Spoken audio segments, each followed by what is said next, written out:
जो होटल में जाओ या बाजार में जाओ उसके गिलास को हाथ लग जाता है तो वो बोलते हैं हराम हो गया, हमने तुम्हारे हाथ का पानी नहीं पिएंगे। अच्छा, अगर किसी के हाथ लगा दो अब, हाँ, बर्तन को, तो वो उसमें नहीं पिएंगे, वो खाएंगे, तो फिर नहीं खाते वो लोग। हाँ, नहीं खाते।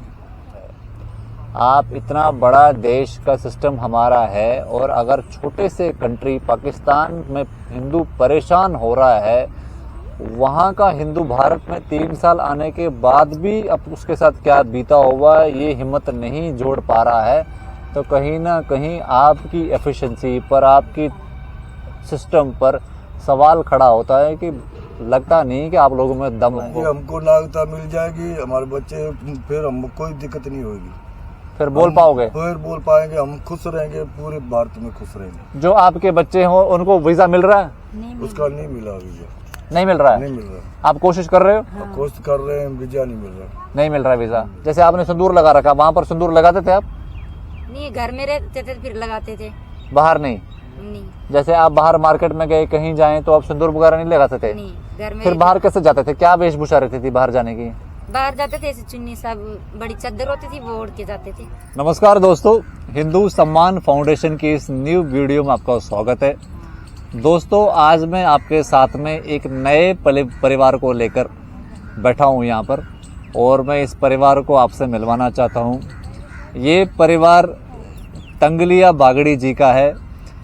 इनकी भी एक अलग स्टोरी है। इनका नाम मंगलिया है, बट पाकिस्तान के जो पासपोर्ट के जो ऑफिसर्स थे उन्होंने इनका नाम मिसप्रिंट करके तंगलिया कर दिया। नाउ इनका नाम तंगलिया है, और ये इनके बहू बेटे हैं और इनके बच्चे हैं, ये पोते पोतियाँ। ये इनकी बेटी है एक, और इनकी वाइफ है। इस परिवार की दोस्तों स्टोरी बड़ी डिफरेंट सी है। इस स्टोरी को जानने के लिए मैं चाहता हूँ आप हमारे साथ बने रहिए।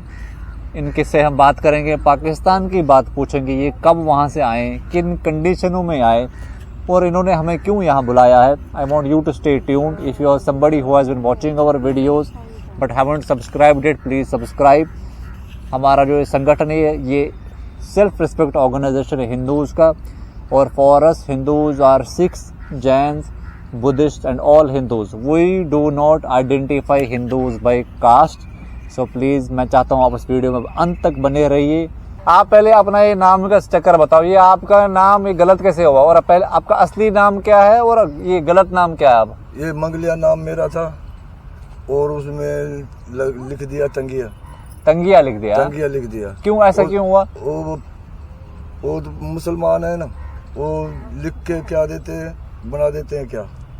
नहीं, ये वो जान के करते हैं कि उनसे गलती हो जाती है? गलती हो जाती है उनसे, लिखने वाले से, उसे नाम ये मेरा तंगिया कर दिया। तो आपका मंगलिया लिखा कहाँ पे था? असली नाम कहाँ लिखा था? शनाख्ती कार्ड पे? असली नाम शनाख्ती कार्ड पे भी यही लिख दिया मेरा।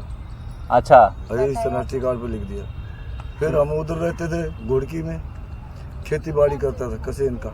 अब उधर देख बात करो, उधर लोग देख रहे हैं। खेती बाड़ी करते थे जी। खेती बाड़ी में टोटा ही पड़ जाता है और बढ़ भी जाते हैं। ठीक है।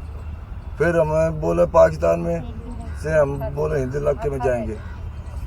हम फिर उधर से भारत में आ गए। हम भारत में बहुत सही लगते हैं। तो आप पाकिस्तान से कब आए हो इंडिया? 3 साल हो गया मेरे। 3 साल हो गए? 3 साल। ये सबको बताओ जरा, हमारा ना सारा हिंदू समाज देखता है हमारी वीडियोस को मेनली। आप सबको समझाओ पहले, पाकिस्तान में कब रहते, कहाँ रहते थे, क्यों, आपके वहाँ पर क्या जमीन जायदाद क्या थी आपके पास वहाँ पर, और किन परिस्थिति में आए? हमारी जमीन जायदाद नहीं थी। ठीक है। हम खेती बाड़ी करते थे, पराई खेती बाड़ी करते थे? पराई खेती बाड़ी करते थे, उसमें हम इधर आ गए। हम बोले हिंद इलाके में जाएंगे और इधर नहीं रहेंगे। नहीं, अच्छा ये बताओ, पहले रुको पहले लोगों को समझाओ। हम तो चलो आपसे मिलते हैं, हम आपको काफी हद तक जानते हैं दोस्तों, इनको समझाना पड़ता है। आप लोगों को बताओ, आप पाकिस्तान में पहले रहते कहाँ पे थे? घोड़की में आपका अपना घर कहाँ था? घर था कि झुग्गी बना कर रहते थे? झुग्गी बना कर रहते थे। तो वहाँ पर जितने भी सारे हिंदू हैं जो इधर आते हैं, ये क्या सबके अपने झुग्गियाँ ही थी? वहाँ पे भी झुग्गियाँ थी उनकी, किसी के घर है, किसी के जमीन घर बनाए हुए थे, किसी के मकान थे, वो उधर थे। तो जैसे आपके पूरे दादा परदादा जितने भी थे सारे ऐसे ही रहते थे? हाँ, इधर ही रहते थे, सब झुग्गी बना कर रहते थे। तो आप फिर जब काम करते थे वहाँ पर, तो आपको मेहनताना वगैरह पूरा मिलता था? ये भिंडी तूरी का काम ही करते हैं, ये तरबूज का काम करते हैं, गिदरे का काम करते हैं। वो बस टोटा पड़ जाता है, उनमें घाटा पड़ जाता है, कुछ बच जाते हैं तो फिर हम क्या करें फिर आपके हमने बोले कि हम जाएंगे भारत में जाएंगे, फिर हमारे बच्चे लेके हम भारत में आ गए। क्यों भारत क्यों आए? ये तो यही तो बताओ, लोग जानना चाहते हैं। आप हमसे बुलाते हो कि हमारी मदद करो, क्यों हम आपकी मदद करें? भारत क्यों आए आप? भारत इसके लिए आए, हमारी इज्जत के लिए आए हैं। क्या दिक्कत थी वहाँ पर, समझाओ। हमारी इज्जत के लिए, हमारे बच्चे हम मर जाएंगे, हमारे बच्चे भारत में रहेंगे, इसके लिए हम इधर आ गए। खुल के नहीं बोल सकते आप? हाँ नहीं दोस्तों, ये सबके साथ आपके पीछे है पाकिस्तान में कोई?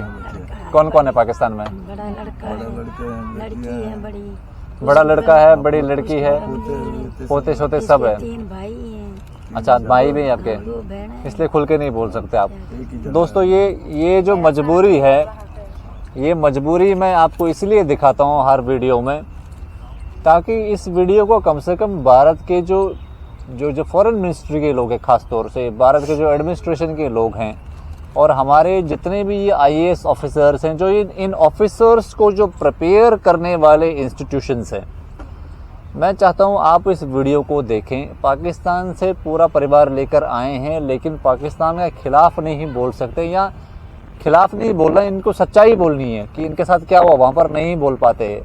रीज़न क्या है इस चीज़ के बारे में? इसका रीज़न ये है कि आपकी जो डिपार्टमेंट्स हैं, आपकी जो एडमिनिस्ट्रेशन है, आपकी जो गवर्नेंस का जो सिस्टम है, वो इनएफिशिएंट है और वो कमज़ोर है। आप इतना बड़ा देश का सिस्टम हमारा है, और अगर छोटे से कंट्री पाकिस्तान में हिंदू परेशान हो रहा है, वहाँ का हिंदू भारत में 3 साल आने के बाद भी अब उसके साथ क्या बीता हुआ ये हिम्मत नहीं जोड़ पा रहा है, तो कहीं ना कहीं आपकी एफिशिएंसी पर, आपकी सिस्टम पर सवाल खड़ा होता है कि लगता नहीं कि आप लोगों में दम है।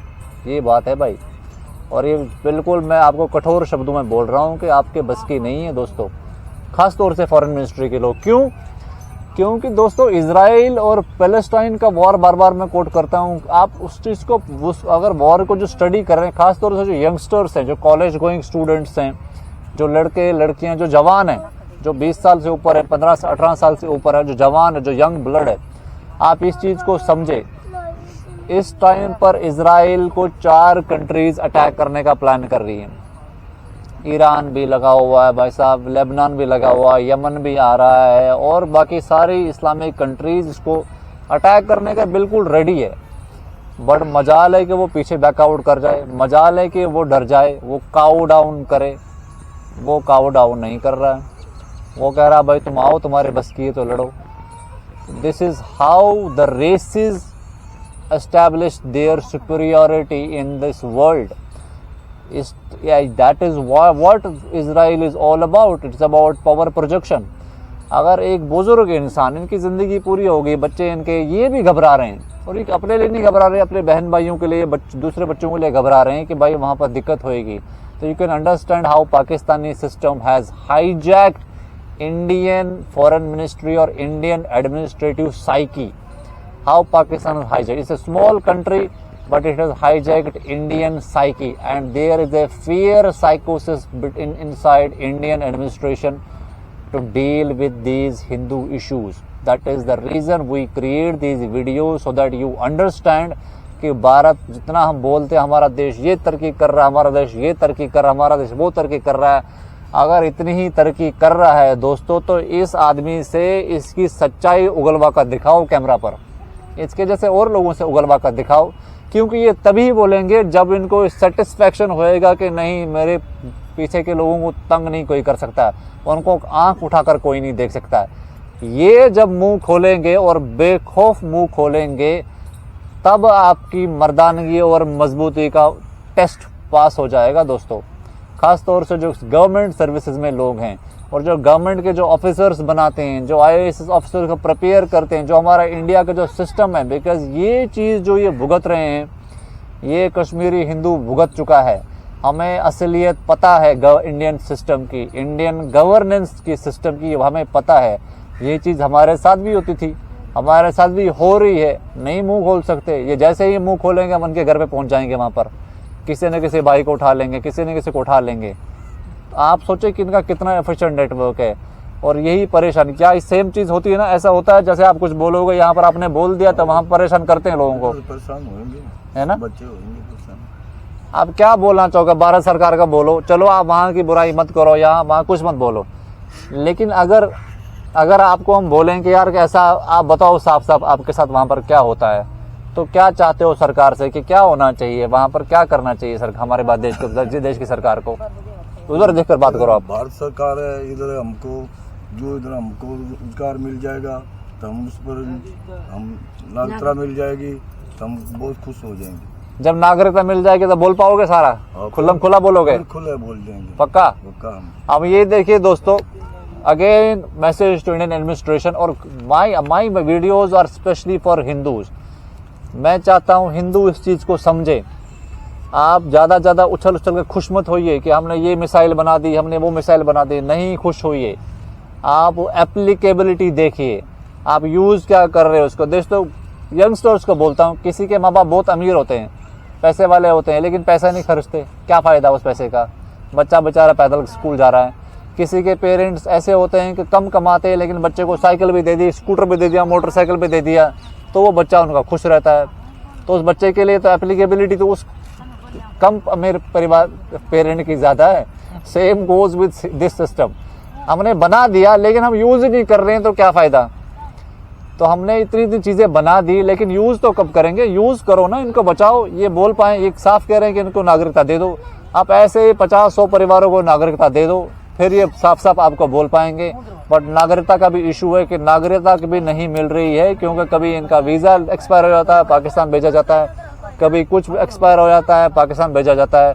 तो ये परेशानियां जरा लोगों को बताओ, क्यों ऐसा आपके साथ, क्यों नागरिकता क्यों नहीं मिल रही है आप लोगों को? हमको नागरिकता मिल जाएगी, हमारे बच्चे, फिर हमको कोई दिक्कत नहीं होगी, फिर बोल पाओगे, फिर बोल पाएंगे, हम खुश रहेंगे, पूरे भारत में खुश रहेंगे। जो आपके बच्चे हो उनको वीजा मिल रहा है? उसका नहीं मिला वीजा, नहीं मिल रहा है। नहीं मिल रहा। आप कोशिश कर रहे हो? कोशिश कर रहे हैं, वीजा नहीं मिल रहा। नहीं मिल रहा है वीजा। कितनी टाइम से कोशिश करी आपने? ये 4 साल हो गए। अच्छा, आप जरा बताओ सबको कि आपने वीजा जो अपने परिवार को लेकर आए हो, आपने एक वीजा पर कितने पैसे खर्च करे और पासपोर्ट पर कितना खर्चा करके आए हो? ऐसे तो एक आदमी के ऊपर लाख रुपया हो जाएगा, 1.5 लाख हो जाएगा पूरा करके। कर इतना खर्चा कैसे? एक आदमी पे, एक आदमी पे, एक बच्चे का भी पासपोर्ट लगा कर। हाँ। आपके पासपोर्ट पे कितना खर्चा हुआ? हमारा बहुत हो गया खर्चा। कितना? सबको बताओ, बहुत तो कितना हो गया? फिर ये लगाना पड़ता है, कुछ कागज लगाने पड़ते हैं, ऐसे करते सारा खर्चा लगा ले, किराया लगा लो।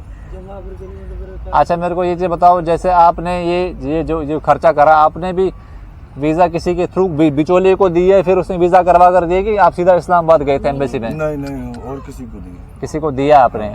एम्बेसी नहीं गए आप? हमने देखा ही नहीं। एम्बेसी देखी ही नहीं आपने? आपको अपने आप घर पे वीजा मिल गई? ना, वो हमको ले आके दे दिया, तुम्हारे भाई ऐसे हमको ऐसे मिल गया तो हम आ गए। सब पूरे परिवार को मिला आपको वीजा? हमको मिला बस 7 आदमी। 7 आदमी को कुछ उधर रहेगी। कुछ किसी को छूट गया था? हाँ। किस का छूटा? नहीं, उधर रह गए बच्चे सारे मेरे, जिसका नहीं हुआ वीजा। वो रह गए। आपने कितने लोगों का अप्लाई करा था, कितनों का पास हो गया? हम उनसे करे थे सबकी, उनका अप्लाई नहीं हो रहा, हमारे 7 आदमी को हो गया था बस। जिसके उनको पैसे वापस मिल गए थे? नहीं, पैसे नहीं मिलेगा, खत्म हो गए ऐसे? खत्म हो गया। ये सेम पासपोर्ट खत्म हो गया, दोबारा निकाले, कुछ नहीं बनता। Again this same story. दोस्तों अप्लाई करा, they haven't met Indian embassy officials. बिचौलिए ने ही सिस्टम कर दिया, बिचौलिया सिस्टम चल रहा है, इंडियन एम्बेसी सिस्टम है। दैट इज द रीजन कि बेचारे ये पता उनको पता ही नहीं लगता किसका डिक्लाइन कर रहे हैं। थोक के भाव में वीजा आ रहे हैं, पैसे आ गए, बिचौलिए ने पैसे ले लिए, आधों का रख दिया, आधों का कर दिया। अब क्या प्रोसीजर है उसका, इनकी वीजा को अप्रूव करने का, वी डू नॉट नो। आइए इस बेंच से बात करते हैं। हम तो ये दिल्ली सरकार से, मोदी सरकार से ये प्रार्थना कर रहे हैं, जो हमारे को नागरिकता और हमारे को बैठने की, जो पाकिस्तानी से आए उनको बैठने की कहीं जगह दे देगा, हम आप गुजारा बना लेंगे। हम तो आसान है, बाड़ी खेती करते हैं और यही बात करना चाहते हैं हम। जो पाकिस्तान से आए तो सब दुखी आए, कोई भी अपने शौक से नहीं आता।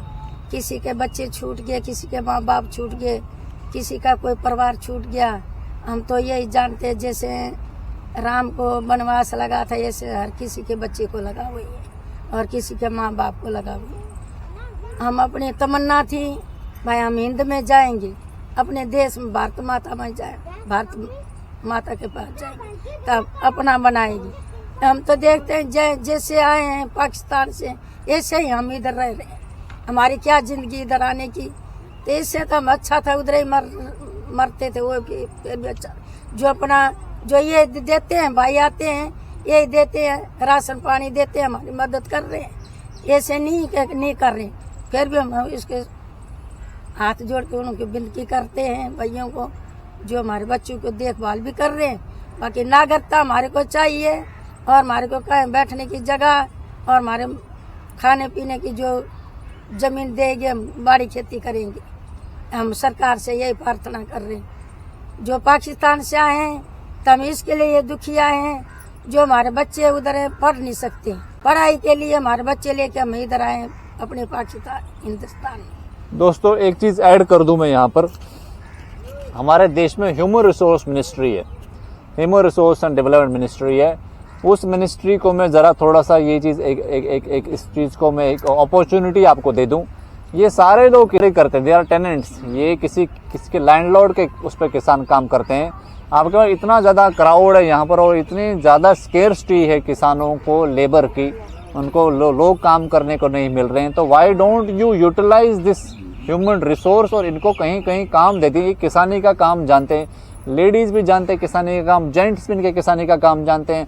और ये बेचारे इतने सालों से यहाँ आकर रिक्वेस्ट कर रहे होते हैं कि भाई हमें आप कोई नागरिकता दे दो, कोई जगह दे दो बैठने की, कोई जमीन दे दो जिस पर हम खेती कर सकें, क्योंकि उनको वही काम आता। पूरी जिंदगी इन्होंने दादा परदादाओं ने, इनके पुश्तों ने वही काम करा है।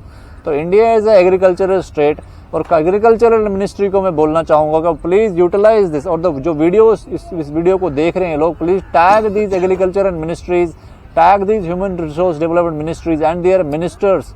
Please come forward, come here. जरूरी नहीं है कि आप हर कोई काम मोदी जी ही करे, आप लोगों की अलग अलग मिनिस्ट्री है, इंडिपेंडेंट मिनिस्ट्री हैं, आपकी स्टेट लेवल पे मिनिस्ट्री हैं, स्टेट लेवल मिनिस्टर्स हैं।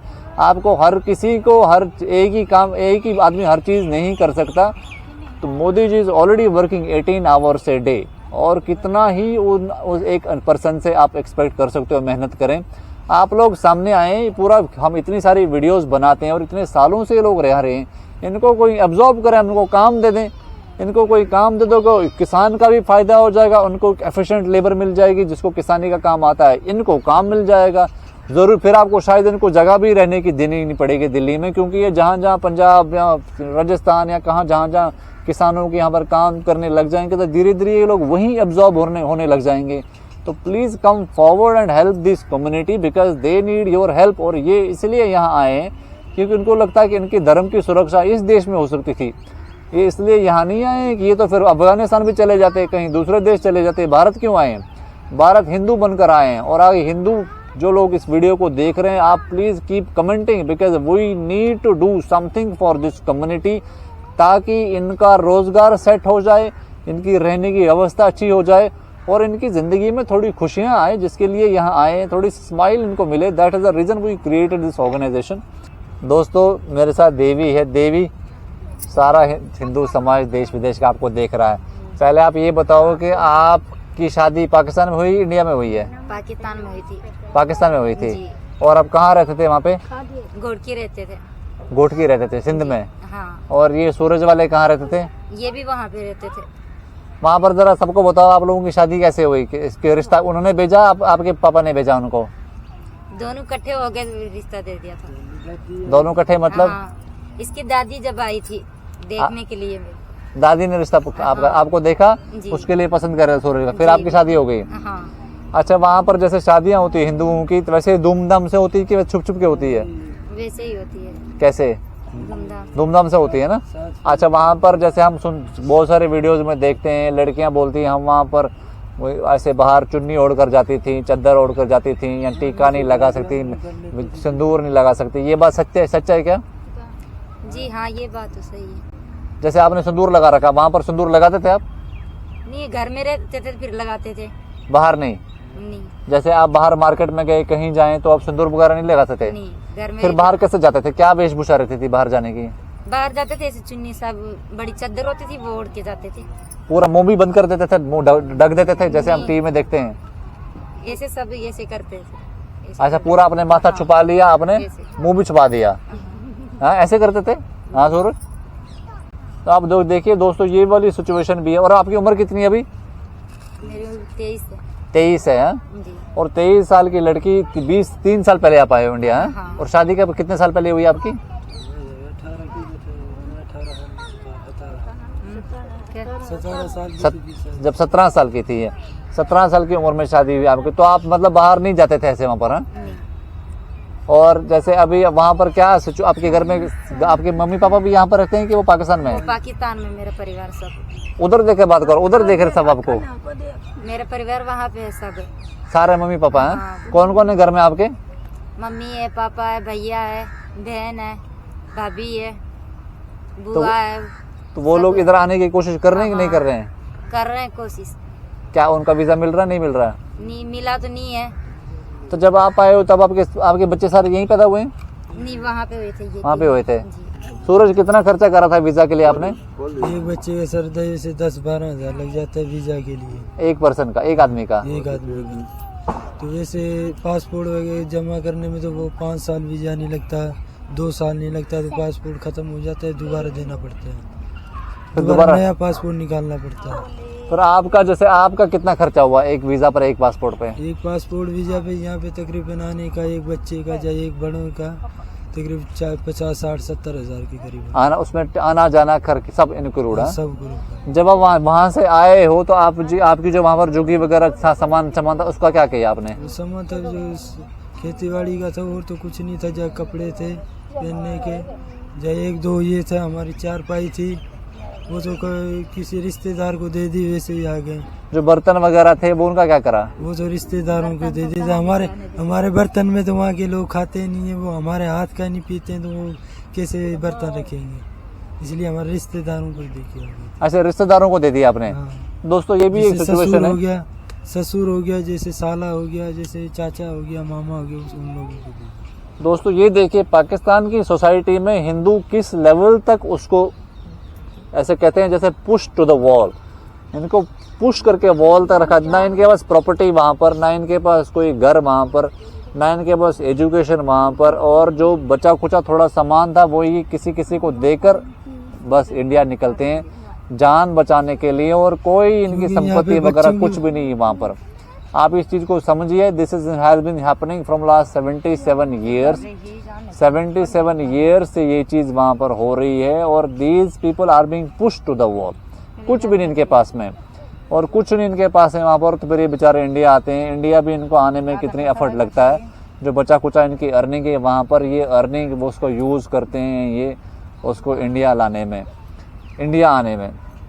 अच्छा मेरे को सूरज ये बताओ, जैसे आप कह रहे हैं वहाँ पर खाने पीने में दिक्कत होती है, लोग आपके बर्तनों में कोई नहीं खाता, ये क्या बताओ जरा सबको, क्या सिचुएशन है वहाँ पर इस चीज़ की? जो होटल में जाओ, जब बाजार में जाओ, उसके गिलास को हाथ लग जाता है, तो वो बोलते हैं हराम हो गया, हमने तुम्हारे हाथ का पानी नहीं पिएंगे। अच्छा, अगर किसी का हाथ लगा दो आप, हाँ, बर्तन को, तो वो उसमें नहीं पिएंगे, वो फेंकेंगे, तो फिर नहीं खाते वो लोग? हाँ, नहीं खाते। और जब आप फिर हिंदू लोग कैसे खाना खाते हैं वहाँ पे? वहाँ पे तो जैसे कि बाजार में जाते हैं तो सब्जी वगैरह तो हम भी खेती बाड़ी करते हैं, तो सारी सब्जियां तो हमारी जाती है, हमारी खाते हैं, फिर बर्तन को हाथ लग जाता है तो वैसे बोलते हैं हराम हो गया। सब्जी ये तरबूज वगैरह तो हम ही करते हैं, सारी खेती बाड़ी तो हम ही करते हैं वहाँ पे, तो वो खाते हैं। वो तो धोखे नहीं खाते, तरबूज या केला धोखे तो नहीं खाते, वैसे बोलते हैं बर्तन वगैरह को जो वैसे पानी पिलाते हैं, नीचे मुँह करके ऊपर से पानी डालेंगे। तो जिनके खेत में आप काम करते हो वो भी आपके साथ ऐसा छुआछूत करते हैं वहाँ पर? हाँ, वैसे ही करते हैं, वो बर्तन वगैरह में नहीं देते हैं, वैसे अलग से दे देते हैं। जैसे कि हमारे बर्तन हो जाते हैं, नीचे रख देते हैं, जब चारपाई वगैरह पे उस पर खाना वगैरह डाल देते हैं, उसमें लस्सी वगैरह, उसमें दूध वगैरह डाल देते हैं। दोस्तों बहुत सारे हमारे देश में सोशल रिस्पेक्ट मूवमेंट्स हुए हैं, बहुत सारे सोशल ऑर्गेनाइजेशंस हैं जो अनटचेबिलिटी के लिए जिन्होंने लड़ाई करी है। आर्टिकल 17 हमारे देश में अनटचेबिलिटी को बैन करता है, और ये तभी बना था जब इंडियन कॉन्स्टिट्यूशन बना था। लेकिन पाकिस्तान में अभी भी ये हिंदुओं के साथ ये चीज़ हो रही है, और ये हो रही है। एंड दिस इशू मैंने यही सुना है, I have never seen this issue in Indian media और Indian books, Indian text books. I have never seen any Indian minister raising this issue on international forum कि there is a practice of untouchability with Hindus inside Pakistan। तो आप समझ सकते हैं कि हमारा देश का जो सिस्टम है कितना सीरियसली इन्होंने हिंदूज के जो पाकिस्तानी हिंदूज के इश्यूज को परस्यू करा है कि अनटचेबिलिटी आजकल प्रैक्टिस हो रही है। एंड आई डोंट अंडरस्टैंड कि हमारे देश में इतनी जो पॉलिटिक्स चल रही है बहुत ज़्यादा छुआछूत के बेसिस पर बातें होती हैं, तो why don't you pick up these topics of Hindus of Pakistan, because ये तो जनरल प्रैक्टिस हो रही है और ये विटनेस है यहाँ पर इस प्रैक्टिस के। आप क्या बोलना चाहोगे? जैसे आप इंडिया में तो आपको पता है सूरज, इंडिया में कोई आपको छुआछूत के लिए ऐसा बोल नहीं सकता, सीधा अंदर चला जाएगा वो। पाकिस्तान में कोई ऐसा कानून नहीं है कि जहां आप कंप्लेंट करो पुलिस को कि भाई मेरे साथ छुआछूत कर रहा है, ऐसा सिस्टम नहीं है पाकिस्तान में। कंप्लेन करना क्या है सर, वो तो उन लोगों की सब बात समझेंगे, हमारी तो नहीं समझेंगे। सिर्फ बोलेंगे तो जाइए, जब पैसे दे दो जाइए ये कर दो, पैसे दे देंगे फिर भी कंप्लेन करेंगे तो जाके उसकी हम हाथ भरेंगे, हमारी तो कुछ कंप्लेन नहीं उठाएंगे। बोलेंगे तुम्हारी रिपोर्ट लिख दी जाओ, हम एक्शन ले लेंगे, वो करते कुछ नहीं होता है। कुछ नहीं। अच्छा, जब आप यहाँ आए थे तो आपकी सिस्टर, आपके कितने भाई बहन हो आप सूरज? तकरीबन चार बहनें यहाँ पे, एक बहन वहाँ पे। 4 बहनें यहाँ पर है, एक बहन वहाँ पर है। भाई 2 है। दूसरा भाई कहाँ है? एक भाई वहाँ पे है और एक मैं यहाँ पे, बड़ा मैं हूँ, छोटा वहाँ पे। छोटा भाई वहीं, उसको वीज़ा नहीं मिली? वीज़ा नहीं मिली। ठीक है। अच्छा, मेरे को ये चीज़ सिस्टम और समझाओ। जैसे आप बहुत सारे हमें लोग कहते हैं कि पाकिस्तान में लोग परेशान करते हैं हिंदुओं को और महिलाओं को दिक्कत होती है, तो ऐसा कुछ आपने एक्सपीरियंस करा अपनी लाइफ में वहाँ तक? जैसे कि सर अभी जो देखा तो सब देखते तो सब ही है। जैसे ये सीमा हैदर आई तो वो आज अपनी मर्जी से कर रहे हैं, वो वहाँ के मंदिर तो वहाँ खुद ही तोड़ रहे, देख रहे तो सभी पूरा भारत ही देख रहा है, मीडिया पे देख रहा है, जैसे भी देख रहा है वो देख रहा है खुद ही। ये मंदिर तोड़ रहे हैं, लड़कियों को अगवा कर रहे, सरेआम धमकियाँ दे रहे हैं। वो उसी बात से अंदाजा लगा सकते हो, तो वो सरेआम ऐसे बोल सकते तो पीछे पीठ पीछे कैसे कर रहे हैं। अच्छा, बोलते हैं ऐसे। आप इसको दो जरा, बहस को दो, अपनी वाइफ को दो। देवी, आप मेरे को बताओ, जैसे आप वहाँ पर आप बड़े हुए हो, आपने कभी कोई ऐसा चीज़ एक्सपीरियंस करी है, आपको लगा कि हिंदुओं की लड़कियों को तंग करते हैं, छेड़छाड़ होती है? ये ज़रा सबको समझाओ, ऐसा होता था वहाँ पे? जाते हैं तो शहर में जाते हैं, फिर ऐसे ही कोई सीटी मारता है, कोई ऐसे करता है, फिर क्या करें, फिर इस वजह से कम ही जाते हैं। हाँ, फिर कम ही जाते हैं, इसलिए बाहर नहीं जाते हैं। ये सारी सिर्फ हिंदू लड़कियों से होता है कि बाकी मुसलमान लड़कियों से? नहीं, मुसलमान से नहीं होता है, सिर्फ हिंदू लड़कियों से होता है। हिंदू से होता है। तो वो कैसे पहचान लेते हैं कि आप हिंदू लड़की हो? मथे पे मांग रहती है, फिर देख लेते हैं, फिर बोलते हैं ये हिंदू है। सिंदूर होता है, मंगलसूत्र होता है, उस वजह से देख लेते, फिर बोलता है ये हिंदू जात है, फिर वो ऐसे करते हैं।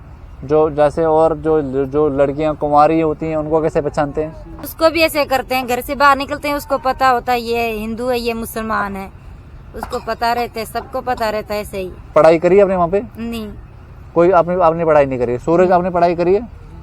नहीं करी पढ़ाई है। स्कूल क्यों नहीं गए वहाँ पे आप?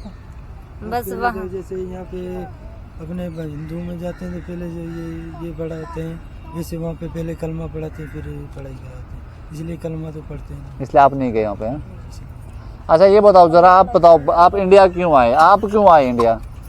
बस इन बच्चों के भविष्य के लिए, जो हमारे पापा का नहीं बना, जो दादा का नहीं बना, चल मेरा ही नहीं बना तो बच्चों का कहाँ से बनेगा। इसलिए तो भारत में आके तो बच्चे पढ़ लिख के तो कुछ कर सकेंगे, अपने भारत में तो रहेंगे।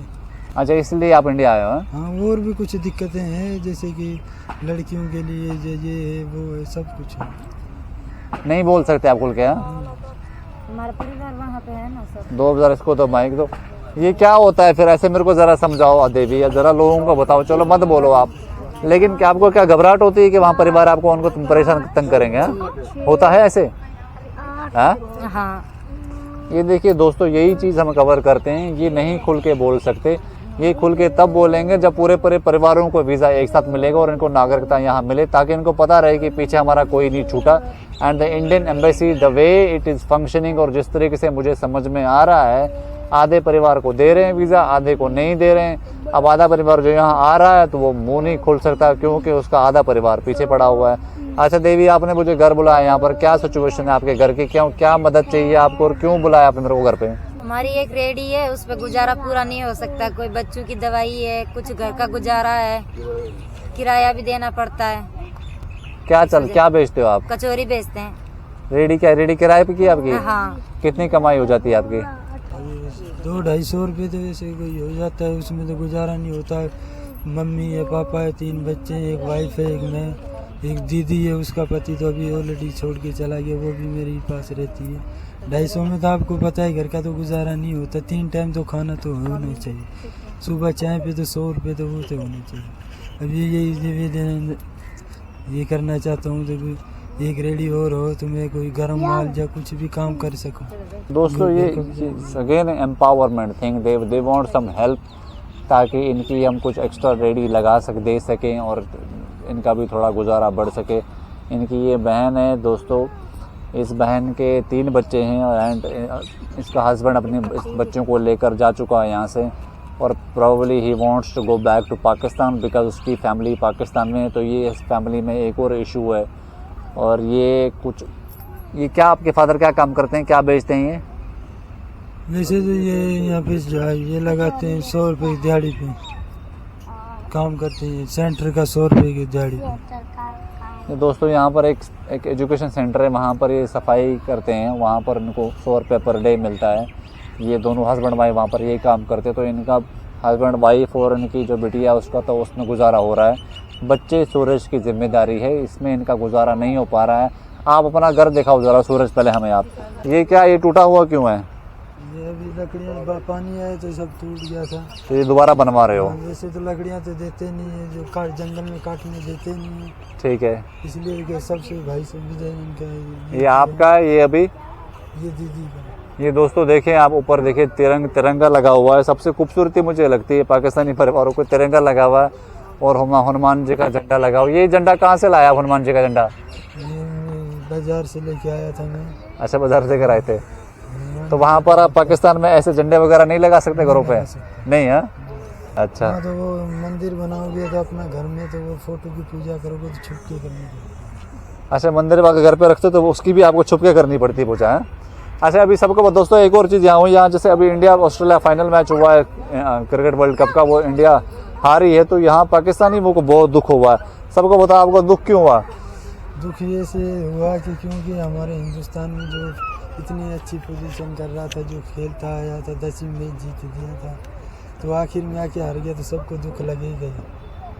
दुख तो बहुत हुआ। वहाँ पर जो इंडिया खेलती है वहाँ पर भी हिंदू सपोर्ट करते हैं इंडियन क्रिकेट टीम को? हाँ, इंडियन टीम को के सपोर्ट करते हैं, छुप के देखते हैं। हम ये इंडियन ही मैच देखते हैं। छुप के देखते हो? छुप के देखते हैं, सबके सामने नहीं देखते हैं? सबके सामने छुप के देखते हैं।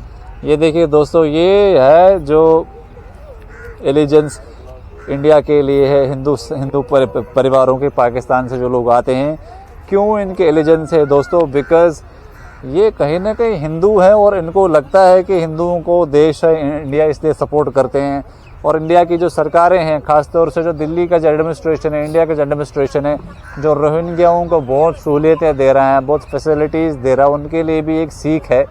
जिस आदमी की एलिजेंस भारत देश के लिए, उसके लिए भारत का रिसोर्सेज यूज़ होना चाहिए, ना कि उस व्यक्ति के लिए, उन लोगों के लिए जिनके लिए भारत की एलिजेंस ही नहीं है। तो भारत जिनके दिल में बसता है उनके लिए भारत की एलिजेंस होनी चाहिए, भारत के रिसोर्सेज होनी चाहिए, ना कि जिनके दिल में भारत बसता ही नहीं। और इस भाई के दिल में भारत बसता है, इसीलिए ये इसके दिल में भारत के लिए दिल धड़कता, तभी ये चाहते हैं कि इंडिया मैच जीता। आइए इनका घर देखते हैं। यहाँ अभी तो यहाँ पे रहता हूँ, वो तो अभी बना रहा हूँ, अभी यहाँ पे रहता हूँ। अब यहाँ रह रहे हो? दीदी के साथ रह रहा हूँ, सिस्टर के साथ। फादर का ओवली झुकी है? फादर की ओवली झुकी है, फादर की ये वाली झुकी है, और ये भी फिलहाल यहाँ रह रहे हैं क्योंकि उनकी झुकी बन रही है। आप मेरे को सूरज बताओ, क्या मदद चाहिए आपको? क्यों आपने हमें बुलाया यहाँ पर? मैंने इसलिए बुलाया कि जैसे कि एक रेडी है, उसमें तो गुजारा हो रहा नहीं है। फैमिली देखो तो ज़्यादा हो गई, 200-250 में तो 10 फैमिली, तो 10 लोग तो खा नहीं सकते। 3 टाइम का तो कोई गुजारा हो नहीं सकता। आधा भूखा रह के भी फिर भी गुजारा चला रहा है। मैं यही कहना चाहता हूँ, एक रेडी और मिल जाएगी तो कोई गर्म माल या कुछ भी काम मिल जाए तो उस पर तुम लगाकर अपना अपना काम गुजारा चलाओगे। कर सकूंगी, क्योंकि अपना पूरा गुजारा हो सके। अभी तो आधा ही पेट से गुजारा कर चालू किया। दोस्तों ऐसी परिवारों का हम यहाँ हेल्प करते हैं, हम इनका कुछ व्यवस्था करते हैं रेडी की, कुछ इनके माल छाल की व्यवस्था करते हैं। Like I said, we are creating these empowerment videos now because we are helping these people to uplift. जिसकी कमाई 200 उसको कोशिश कर रहे हैं 400 हो जाए, जिसकी 400 उसकी 800 हो जाए। This is what we are doing with these families now. I hope you are liking the way we are doing this work. अगर if you want to contribute, the details are in the description. If you want to contribute to Suraj, please contact me, send me the WhatsApp transaction receipt, and you can tell me कि इस भाई के लिए आप help करें, तो I'll make sure कि that donation is passed on to this brother, to Suraj. तो मिलते हैं ऐसे ही एक नेक्स्ट परिवार के साथ में। तब तक के लिए नमस्ते, बाय बाय।